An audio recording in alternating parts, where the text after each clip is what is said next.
저희 나라도 만만치 않은데 중국은 말이죠. 짝퉁의 천국이에요. 중국이 잘하는 것도 있지만 짝퉁 진짜 많습니다. 옷이라든지 가방, 저희 중국 가서 한번 가봤거든요. 그 시장에, 짝퉁 시장에. 온갖 것이 다 있어요. 정말 없는 게 없어요. 근데 여러분, 예전에 보니까 왜 뉴스에도 한번 나왔는데 이 사람들이 옷이나 가방 이런 것만 짝퉁 만드는 게 아니라 달걀도 짝퉁 달걀을 만들어요.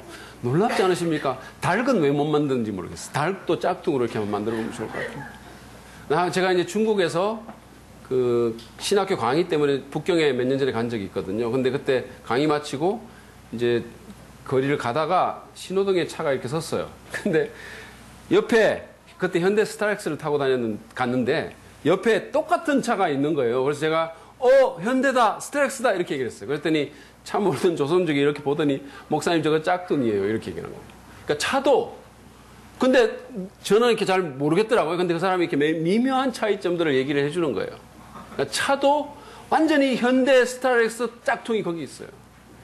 그러니까 뭐 하여튼 달걀부터 시작해가지고 자동차까지 못 만드는 게 없습니다. 그러니까 뭐 사실은 자기 배우자도 짝퉁이 아닌지 열심히 해봐야 될 그런 상황이에요. 근데 이런 짝퉁은 일반인이 이렇게 보면 잘 구분하기가 힘들어요. 이렇게 질이 좋은 짝퉁일수록 더욱 그렇습니다. 근데 전문가는 그 차이를 알고 그리고 그거를 우리에게 알려주죠. 또는 주의를 주죠. 그렇게 하기 위해서 때로는 진품과 짝퉁을 바로 대조시키면서 우리에게 보여줍니다. 그 차이를 분명하게 보여주는 거예요. 우리가 지금까지 갈라디아서 강해를 쭉 이렇게 해왔는데 이 갈라디아 서신을 통해서 바울이 하려고 했던 것이 바로 그거예요. 그는 짝퉁 기독교와 진품 기독교를 대조시켜서 그 차이점을 우리에게 설명하려고 했습니다.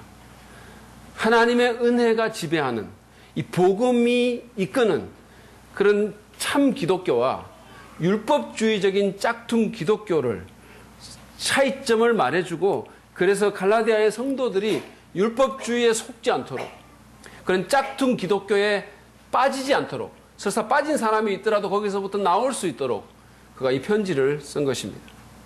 오늘 우리가 읽었던 그 본문은 그 편지의 결론이에요. 마지막 결론입니다. 바울은 편지를 마무리하면서 다시 한번 복음적인 기독교와 율법주의적인 기독교를 대조시킵니다. 그리고는 진정한 기독교의 본질적인 특징이 무엇인가를 우리에게 알려줍니다. 11절에 보면 이런 말씀이 있어요.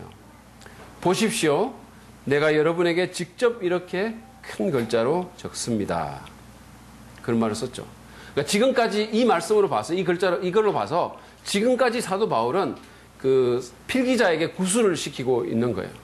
그러다가 이제 펜을 취해서 직접 자기가 글을 쓰는 겁니다. 그래서 편지를 마무리하는 거예요.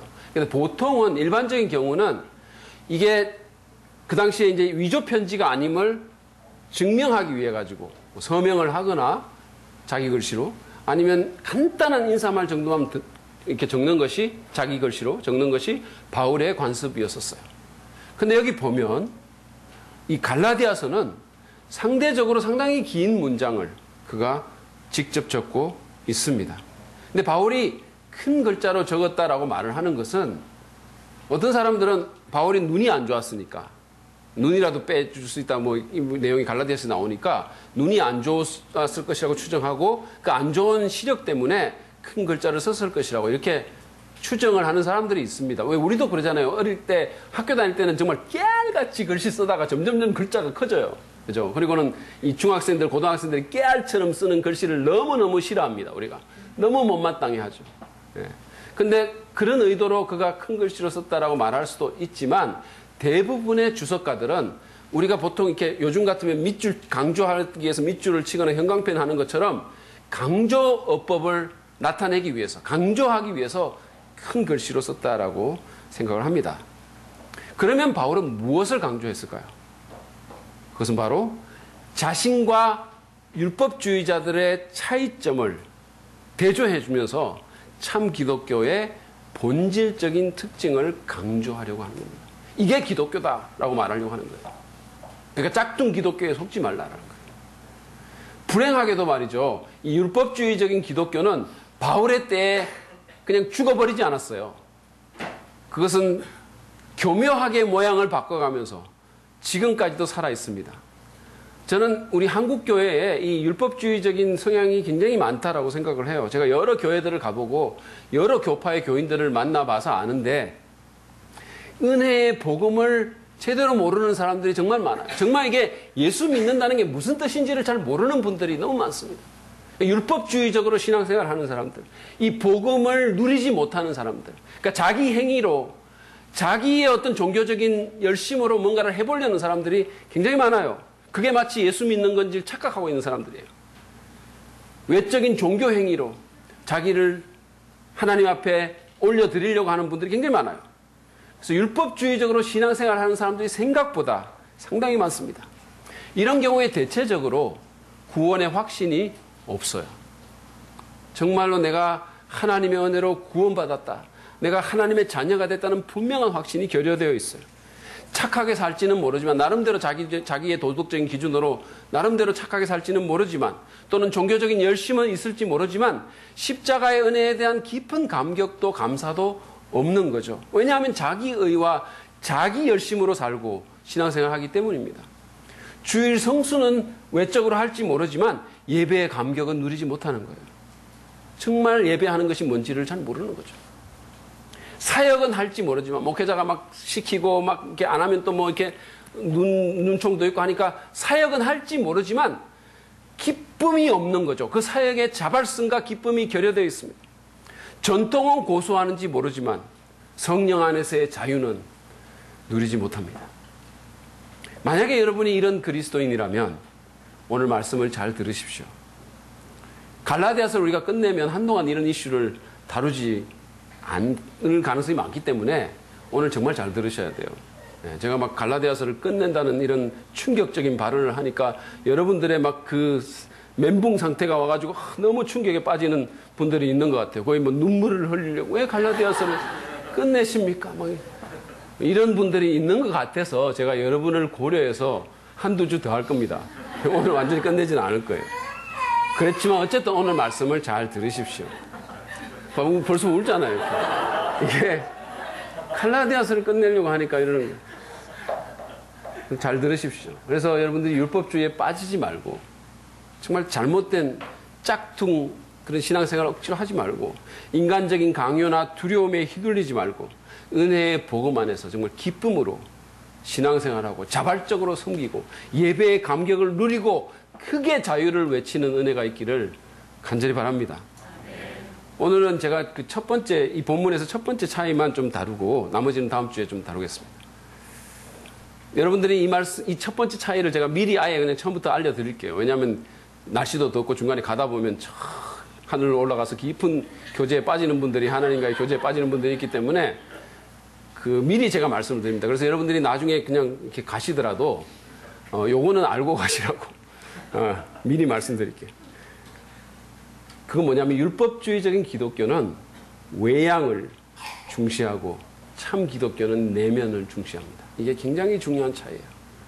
율법주의적인 기독교는 외양을, 겉모습을, 종교적인 행위나 이런 것들을 중요시하고 참 기독교는 내면을 중요시합니다.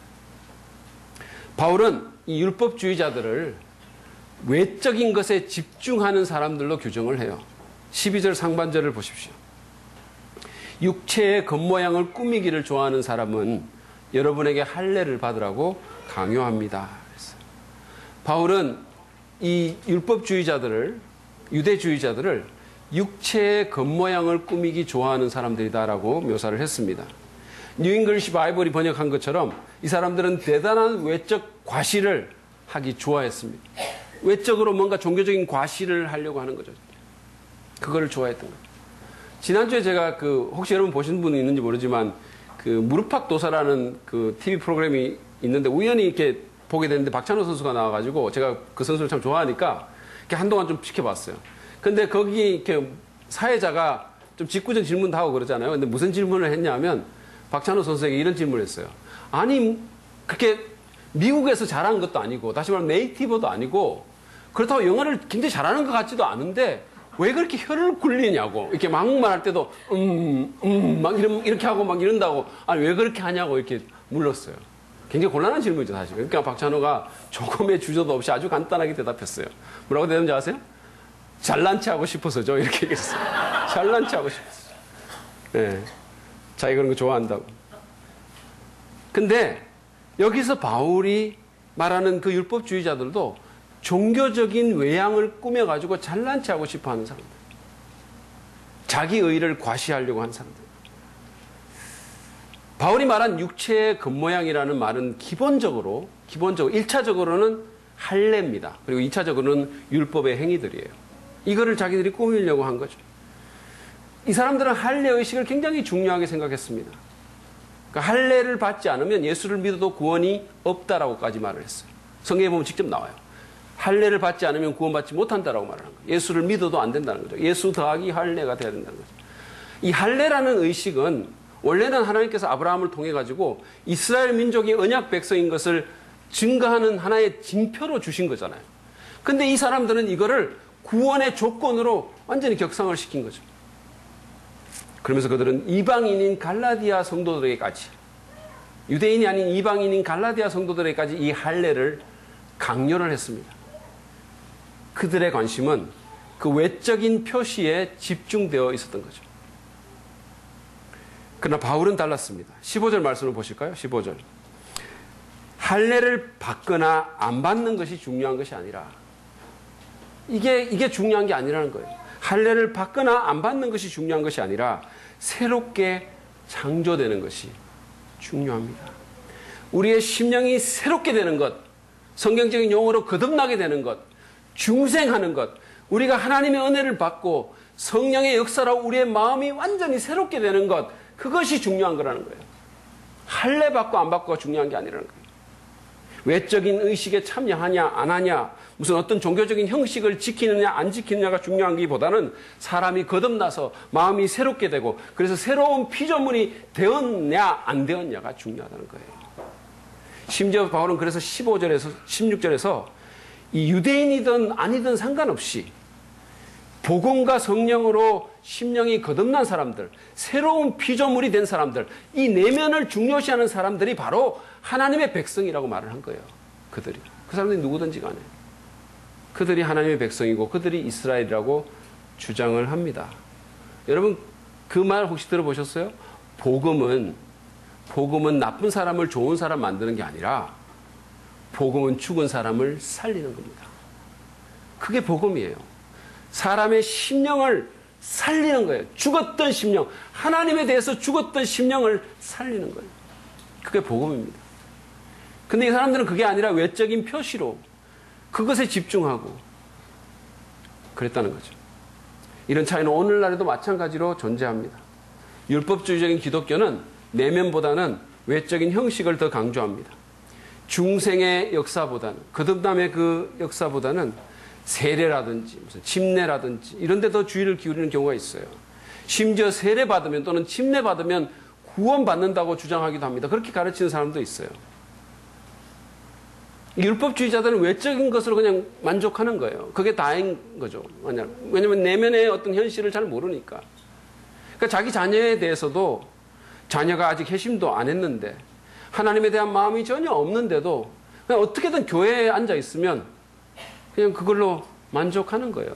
거의 반 협박해가지고 애들 교회 보내가지고 우거지 죽상을 하고 앉아 있다가 그냥 돌아가실 마음으로 그냥 나가는데도 그냥 별 크게 없는 거죠. 제가 말씀드린 것은 교회 나온다는 게 잘못됐다는 얘기를 하는 게 절대 아닙니다. 외적인 것에 너무 집중한다는 거예요. 자기 자신이 진정으로 하나님께 예배드리지 않았는데도 불구하고, 찬양의 또 말씀의 기쁨과 감격을 경험하지 못했음에도 불구하고 예배라는 의식에 참여했다는 그 사실 때문에 그냥 거기 앉아있다는 사실로 만족하는 거예요. 자기가 예배를 드렸든지 안 드렸든지 상관없이. 우리 한국 교회가 잘못 쓰는 용어들이 여러 개가 있습니다. 제가 나중에 이제 언제 기회가 되면 한번 그걸 정리해서 여러분들에게 보여드릴게요. 글을 써서 드리든지. 근데 그런 잘못된 용어들 가운데 하나가 뭐냐면 예배 본다라는 용어가 있어요. 예배 본다. 근데 이거는 그냥 나온 말이 아니라고 저는 생각해요. 이거는 한국교회의 잘못된 예배 현실을 반영한 그런 용어입니다. 누군가가 그렇게 했고 그렇게 생각하고 그게 예배라고 생각했으니까 그렇게 쓴 거예요. 예배 보는 거예요. 여러분, 예배는 보는 게 아니라 예배는 드리는 거예요. 하나님 앞에 드리는 겁니다. 근데 율법주의자들은 예배를 드리지 않고 그냥 보는 거예요. 그냥 앉아서. 그냥 그 의식에 참여하는 것으로 만족하는 겁니다. 종교적인 외양이나 어떤 종교적인 형식에 집중하기 때문에 율법주의자들은 필연적으로 형식주의에 빠지게 돼 있어요. 그리고 그 형식주의에 사람이 빠지게 되면 이건 우리도 굉장히 잘 빠질 수 있는데 우리가 거기에 빠지게 되면 위선할 가능성이 굉장히 많습니다. 왜냐하면 그게 실체라고 생각하기 때문에 그렇습니다. 상당히 오래전에 여러분 혹시 보셨는지 모르지만 투캅스라는 영화가 있었어요. 혹시 보셨나요? 그 투캅스라는 영화에 보면 안성기라는 영화 배우가 주인공으로 연기를 했는데 거기 경찰이 나오는데 그 경찰 역할을 했어요. 근데 이 경찰이 굉장히 좀 타락하고 부패한 경찰입니다. 그래가지고 무슨 그 가게 하는 사람들 막 이렇게 등쳐먹고 막 뇌물 받고 막 이런 일을 해요. 그런데 그 영화를 보면 이 경찰이, 그 부패한 경찰이 동시에 교회의 집사입니다. 그래가지고 그 영화 가운데 그런 내용이 나와요. 아마 감독이 그거를 일부러 비꼬려고 그걸 넣는 것 같은데 이 사람이 교회에 가가지고 거의 앞자리에 앉아가지고 손을 모으고 경건한 표정으로 주여 뭐 이러는 게 나와요. 안성기가. 율법주의자들은 경건한 모습을 꾸미고 거룩한 음성으로 기도하지만 그리고 화려한 의식을 자랑하지만 그 안에는 생명이 없습니다. 생명이 없는 거예요. 예수님께서 당시 서기관과 바리새인들에게 말씀하신 것처럼 그들은 입으로는 주님을 공경하지만 그들의 마음이 하나님에게서 멀리 떠나 있었던 거예요. 마음. 여러분 참 그리스도인의 살기를 원하십니까? 그렇다면 외양보다 내적인 현실에 더 치중하시기를 바랍니다. 세례를 받았냐, 침례를 받았냐, 교회를 몇 년 다녔냐, 직분이 뭐냐 그런 것보다는 정말 십자가의 복음을 듣고 성령의 역사로 말미암아 믿고 죽었던 내 심령이, 내 영혼이 살아났는지 새롭게 되었는지를 한번 확인해 보십시오. 정말 내가 그리스도 안에서 영적으로 살아있는지 아니면 그냥 형식으로 만족하고 있는 사람인지 한번 확인해 보십시오. 아무리 오래 교회를 다니고 아무리 큰 직분을 받는다 하더라도 아무리 거룩해 보여도 십자가의 복음으로 중생하지 않았다면 그거는 천국과 지옥의 차이예요. 사람들 잘 이해도 못합니다. 왜냐하면 자기가 그런 영적 현실을 경험하지 못했기 때문에 저도 옛날에 그랬어요. 거듭난다는 게 뭔지 여기 그냥 앉아있는 것과 예배 드리는 것이 뭔지 그거를 구분조차 못하는 거예요. 왜냐하면 자기가 경험하지 못했으니까. 우리 가운데 그리스도인들에게 제가 말씀합니다. 여러분 겉모습을 꾸미는 것보다 내 안에 예수 그리스도의 형상이 형성되고 있는지에 더 신경을 쓰십시오. 그것을 여러분의 인생의 목표로 삼으시기를 바랍니다. 그게 진짜 중요한 거예요. 저는 그 속도 제 내면이 그렇게 멋있고 좋은 사람도 아니지만 변변찮지만 겉은 더 보잘것없어요. 사실은 제가 이렇게 그 영빨이 있게 보이십니까? 여러분 보실 때 이렇게 목사 같은 포스가 느껴지세요? 저 별로 그렇지 않습니다. 전에 우리 교회에 왔던 어떤 분은 윤석호 목사님이 담임 목사님이라고 저를 전도사 취급하신 분도 있어요. 그런 적도 있어요. 근데 이번에 우리 성도 한 분이 장례식이 있어가지고 우리가 같이 갔거든요. 가가지고 이제 여러 집사님들하고 이렇게 성도도 같이 갔는데 다 이렇게 검은 양복을 입고 이렇게 간 거예요. 가가지고 이렇게 여러분들이 이렇게 장례식장 안에 들어가니까 상주가 이렇게 인사를 할 거 아닙니까? 그러니까 모르는 분이 있으니까 인사를 이렇게 하는데 그 상주 중에 한 분이 이렇게 저도 이렇게 서 있는데 이성열 집사님한테 가서 아유 목사님 하여튼 오셔서 감사합니다 이렇게 인사를 하는 거예요. 그런 식으로 인사를 하는 것 같았어요. 저가 옆에 있는데 근데 장소가 장소이니만큼 이게 교인들이 보고는 웃음을 참느라고 애를 쓰고 막 이랬는데 이성열 집사님이 좀 당황하신 것 같아요. 집사님 당황하셨어요? 이렇게 좀 말하고 싶은 시츄에이션이었습니다. 그러니까 요즘 젊은이들 말로 하면 저로서는 사실은 굴욕의 순간이죠. 근데 제가 봐도 이성열 집사님이 저보다 훨씬 더 목사님 같이 보여요. 정말 인정합니다. 제가 인정해요. 제가 이렇게 반을 그동안 같이 했잖아요. 이렇게 같이 바로 옆에 앉아 계시니까 이렇게 늘 같이 했는데 어떨 때 이렇게 저도 봐도 그분이 목사님 같은 이럴 때가 있었어요. 오죽했으면 우리 집사람조차 제가 미국에서 안수받으러 갈 때, 목사 안수받을 때 저렇게 보더니 여보 당신 아무리 봐도 목사처럼 안 보여 이렇게 그러면. 그래서 제가 아예 처음부터 일찍부터 목사처럼 보이는 목사가 되는 걸 포기했어요. 저는 그게 안 될 것 같아요. 아무리 해도. 근데 제가 한 가지 그러나 목표가 있습니다. 그건 뭐냐 하면 제 속이 예수님 닮은 목사가 되는 거예요. 제 안이. 지금 그렇다는 게 아니고 그게 제 목표라는 거예요. 정말로 목사의 마음을 가진 목사가 되기를 원합니다. 정말로 속이 예수님 닮은 목사가 되기를 원하는 거죠. 여러분의 목표는 무엇입니까? 그냥 10kg 빼는 거, 뭐 식스팩 하는 거, 무슨 간지나게 입는 거 이런 거 말고 수양에 가서 한번 뽐내보겠다 이런 거 말고 진짜 여러분의 중요한 목표, 영적인 목표가 무엇입니까? 제가 아는 어떤 그 성도님이 제 생각에 그분이 한 40대 중반 때 아닌가 생각하는데요. 하여튼 어떤 분으로부터 교회 다니고 맨날 그렇게 예수 믿는다고 자꾸 이렇게 하면 그렇게 한다면 적어도 자기 나이만큼은 성경을 읽어야 되지 않겠냐 이런 도전을 받았어요. 그 이분이 그걸 받고 너무 충격을 받은 거예요. 그래서 그때부터 성경 통독을 시작을 했습니다. 지금 제 생각에 한 10몇 년 지난 것 같은데 그분이 백독을 했다는 거예요. 백독을. 여러분 놀랍지 않으십니까? 놀랍지 않다? 여러분은 어떻게 놀라겠습니까? 정말 놀라운 거예요. 근데 그런 목표도 좋습니다. 좋은 거예요, 사실은. 우리가 또 성경을 잘 읽으면, 읽는 게 능사는 아니면 잘 읽으면 정말 우리 삶이 변할 수 있으니까. 근데 그것보다 더 중요한 목표가 있어요. 그건 뭐냐면 우리 속 사람이 예수님 닮은 사람이 되는 겁니다. 우리 내면이. 우리 안에 예수의 형상이 빚어지는 거예요. 여러분, 그런 거룩한 목표를 세우십시오.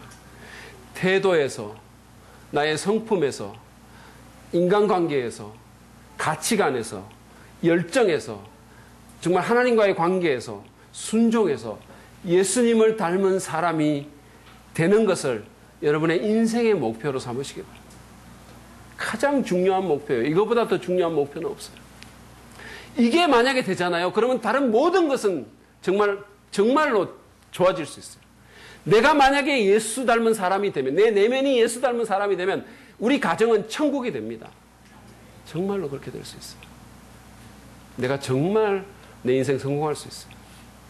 이 거룩한 목표를 삼으십시오. 그래서 우리 교회의 모토처럼 덜 종교적인, 더 예수 닮은 사람들이 되시길 바랍니다. 이 내면에 우리가 집중하려고 할 때 정말 중요한 것은 또 하나 뭐냐면 형식주의에 빠지지 않도록 주의하는 거예요. 굉장히 주의해야 됩니다.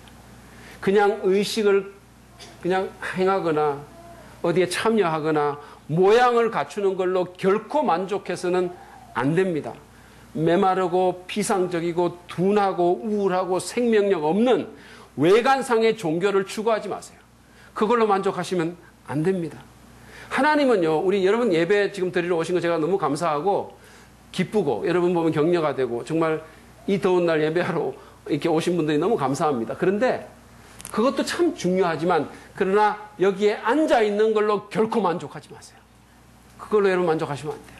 정말 하나님과의 만남이 있어야 돼요. 영적인 감동의 순간이 우리 가운데 찾아와야 돼요. 정말 하나님을 예배드리는 마음이 우리 속에 있어야 돼요.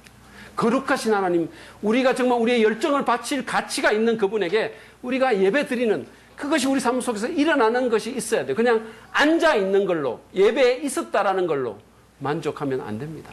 그거는 예배 드린 게 아니에요. 예배 드린 게 아니에요. 하나님은요, 그냥 형식만 갖추는 그런 형식주의 예배를 정말 못 견뎌 하십니다. 견딜 수 없어 하세요. 한 번은 제가 그 얘기를 들었는데, 워싱턴의 어떤 교회의 어떤 목사님이, 그분은 이 찬양을 거의 한 시간인가 하시는 분이에요. 여러분, 우리 교회 오신 것을 주님께 감사드려야 돼요. 근데 그것도 또 어떻게 하냐면 찬양을 1시간을 하는데 서서 하는 거예요. 왜냐하면 지성소에 오는 거니까 서야 된다 그래가지고 사람 다 세워놓고 1시간씩 예배 드리는데 찬양을 하는데 그분이 이런 적이 한 번 있었어요. 이렇게 하는데 이게 하나님의 영이 역사하는 것 같지 않고 사람들은 눈동자가 흐리고 뭐 다른 생각하는 사람들 많은 것 같고 막 이렇다는 거예요. 그래서 그분이 한 40분쯤 지나가지고 예배를 중단을 시켰어요. 그리고 그분이 올라가서 무슨 얘기를 했냐면 제 마음으로 오늘 성령께서 제 마음에 감동을 주시는데 정말 우리가 정말 예배 드린 것 같지 않다고. 이 뭔가 잘못된 것 같다고. 10분 쉬고 다시 하겠습니다. 이렇게 했다는 거예요. 여러분, 우리 교회가 얼마나 좋은 교회인지 몰라요. 여러분이 그냥 앉아있는 걸로 결코 만족하지 마십시오. 형식주의에 빠지지 마세요. 하나님은 차라리 그러면 안 하는 게 좋겠다 이렇게 얘기했어요. 내가 못 견디겠다 이렇게 했어요. 그래서 마음을 겨냥하시고 정말 마음을 똑바로 쳐다보시는 여러분이 되시기를 바랍니다. 복음의 능력으로 심령이 살아나시는 여러분이 되시기를 축복합니다. 제가 한 가지 비결을 또 말씀드리면 내면에 집중하는 데 도움이 되는 한 가지 습관을 말씀드리자면 질문을 똑바로 해라는 거예요. 올바른 질문을 좀 하십시오. 올바른 질문. 예를 들어서 내가 오늘 예배 참석했는가라고 질문하기보다는 내가 진짜 예배를 드렸는가, 내가 신령과 진정으로 살아계신 하나님께 예배 드렸는가 그렇게 질문하십시오. 내가 오늘 큐티를 하고 있는가가 아니라 그 질문을 하는 것이 아니라 정말 내가 하나님과 친밀히 교제했는가라고 질문하십시오. 질문을 잘 하셔야 돼요. 내가 제자 훈련 과정을 마쳤는가라고 질문하는 것이 아니라 내가 정말 예수의 제자로 살고 있는가, 내 삶 속에서 예수를 따라가고 있는가 그 질문을 하셔야 돼요. 질문을 잘 하셔야 돼요. 내가 성경을 몇 독했나, 내가 구약의 소선지서의 내용을 얼마나 잘 알고 있나를 질문할 것이 아니라 정말 내가 성경의 말씀대로 살고 있나, 성경을 내가 실천하고 있는지 그 질문을 하셔야 돼요. 질문을 잘 하셔야 내면이 개발이 됩니다. 한 가지 더 덧붙이고 싶은 것은 외양이나 또는 종교적인 행위만으로 사람을 결국 판단하려고 하지 마십시오. 너무 쉽게 판단하지 마십시오. 하나님도 사람을 외모로 판단하지 않으셨어요. 율법주의자는 사람을 외모로 판단하거든요. 왜냐하면 자기들도 외모로 하나님 앞에 용납되기를 원하는 사람들이니까. 자기들이 가진 게 그것밖에 없으니까. 내면 깊이 하나님의 은혜를 경험하지 못했고 종교적인 행위로 하나님께 나가려고 하는 사람들이니까, 그러니까 그 사람들은 남도 그렇게 판단하는 거예요. 남도 외양을 보고 판단하는 거죠. 근데 하나님은 사람을 그렇게 판단하지 않았습니다. 하나님은 사람의 깊은 중심을 살피신다라고 말씀하셨어요. 여러분, 사실 외모로만 따지면은요, 우리 윤석호 목사님 같은 경우는 우리 교회에 올 때가 제일 영적이었었어요. 여러분 이 사진 보세요. 이게 지금 오고 나서 얼마 안 됐을 때인데 이 머리가 얼마나 단정합니까? 지금 거의 육사 생도 수준이에요. 그때는 양복 넥타이 쫙 하고 다니고 이랬습니다. 그때 이 외모로만 따지면 정말로 경건했었어요. 지금은 어떤지, 지금은 쫄바지 입고 다니고 뭐 하여튼 이 남방 셔츠 빼가지고 이렇게 입고 다니고, 그래가지고 그 사모님한테 왜 그걸 빼서 입냐고, 다리가 짧아 보인다고 핍박도 받고, 하여튼 지금 난리가 아니에요. 난리가 아니에요. 그런데 여러분, 이 외적인 것이 다가 아닙니다. 이분의 중심은 그때보다 훨씬 더 예수님을 더 닮아가고 있어요. 여러분 왜 그런지 아세요? 저하고 같이 사역을 하기 때문에 그런 거예요. 뭘 그렇게 어렵게 생각하십니까? 제가 질문 하나 드릴게요. 제가 질문 하나 하겠습니다. 여러분, 예수님 당시에 사람들이, 일반인들이 그냥 외적인 것만 가지고 판단을 한다면 예수님과 바리새인 둘 중에 누가 더 영적으로 보였을까요? 누가 더 경건하게 보였을까요? 말할 것도 없어요. 바리새인이 훨씬 더 영적으로 보였어요. 그 사람들은 이 몸에다가 아예 성경을 달고 다녔습니다. 이게 옷술에다가, 이마에다 성경 이렇게 취하고 다니고, 일주일에 2번씩 금식하고, 사람들이 많이 보는 그런 시장 큰 거리에서 팔을 뻗쳐가지고 경건한 목소리로 기도하고 그랬어요. 예수님하고는 비교가 안 됐어요. 예수님은 죄인들하고 어울리면서 그냥 그렇게 사셨어요. 사람의 외모나 외적인 종교적인 의식은 종종 우리를 속일 수 있습니다. 위선자들일수록 부패한 속을 가리기 위해 가지고 겉을 치장하는 그런 방법을 잘 알아요. 저는 여러분들이 정말 그런 제 자신이 그래요. 제일 경계해야 될 게 뭐냐면 종교적인 위선자 되는 거예요. 이거는 율법주의자들의 필연치 못할 운명이에요. 그래서 내면에 집중하십시오. 저는 여러분들이 사실은 뭐 교회 올 때 무슨 옷을 입고 오는가 이거 저 관심이 없어요. 크게. 물론 수영복을 입고 오면 상황은 달라지겠죠. 그렇지만 일반적인 상황에서는 여러분이 무슨 옷을 입었는지 관심 별로 없어요. 물론 이제 앞에 서는 사람들이야 혐오감 안 주는 민망하지 않은 옷을 입어야 되겠죠. 그렇지만 여러분들이 예배하러 오실 때 일반적인 기준이라면 저는 무슨 옷을 입고 오는지 거기에 대해서 별 관심이 없습니다. 정말로. 여러분이 얼마나 경건한 톤과 목소리로 기도하는지에 대해서 별 관심이 없어요. 그렇지만 제가 진짜 관심이 있는 것은 여러분의 마음이 어떤 상태인지, 여러분의 마음 속에 예수 그리스도의 형상이 맺혀지고 있는지, 정말 예수의 마음을 갖고 있는지에 대해서는 제가 너무너무 관심이 많아요. 우리 주님의 은혜가 심령 속에 있는지, 십자가의 은혜가 여러분을 계속해서 감동시키고 있는지, 그래서 교회를 떠나간다 할지라도 그 마음이 하나님의 성전이 되어 있는지, 그게 너무너무 궁금해요. 그것에 관심이 있어요. 척수인돌 목사님은 이런 말을 한 적이 있습니다. 자기 교인들에게. 들어보십시오. 제가 여러분들의 겉모습과 외적인 종교 행위에 대해서 뭐라고 한 적이 있습니까? 한 번이라도? 그렇지만 여러분의 마음을 향해서는 제가 쌍권총을 뽑지 않았습니까? 이렇게 말을 했어요. 아, 이게 멋있는 말 아니에요?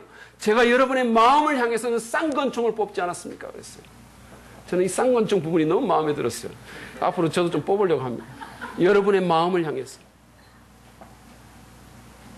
여러분, 사람을 외모로 판단하지 마십시오. 이것은 율법주의자들이 하는 일이에요.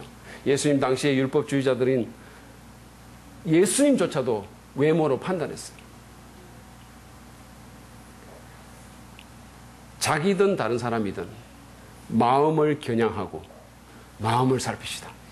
자기든 다른 사람이든 마음을 겨냥하고 마음을 살펴야 돼요. 마음의 정조준을 해야 됩니다. 마음을 똑바로 봐야 돼요.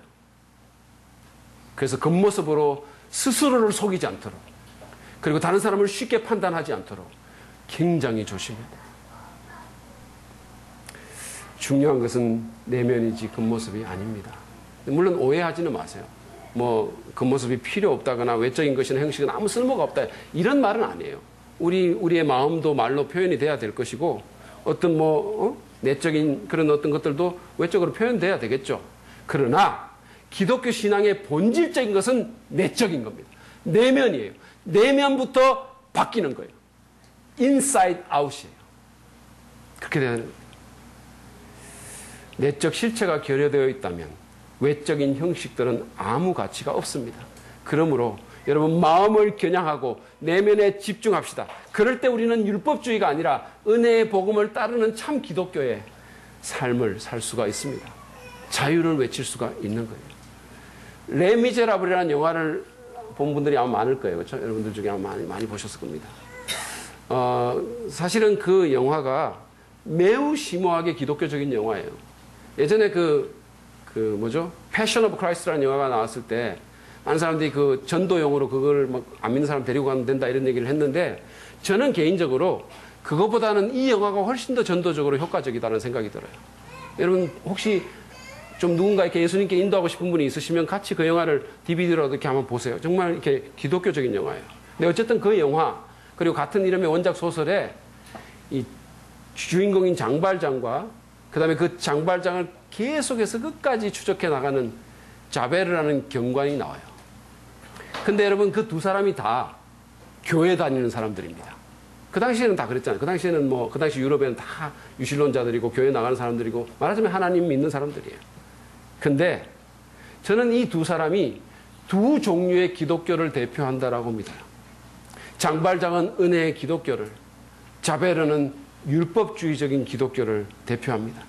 영화에서 장발장은 하나님의 은혜로 점점 내면이 아름다운 사람으로 변화됩니다. 처음에는 그 사람이 흉측한 죄인이었잖아요. 점점 내면이 아름다운 사람으로 변화가 돼요. 그 반면에 자베르는 내면이 공허해져서 장발장의 용서조차 받아들이지 못하고 결국은 세느강에 몸을 던져서 자살합니다. 여러분, 레미제라블에서 자베르가 장발장을 이기지 못하듯 율법주의적인 기독교는 은혜의 기독교를 이기지 못합니다.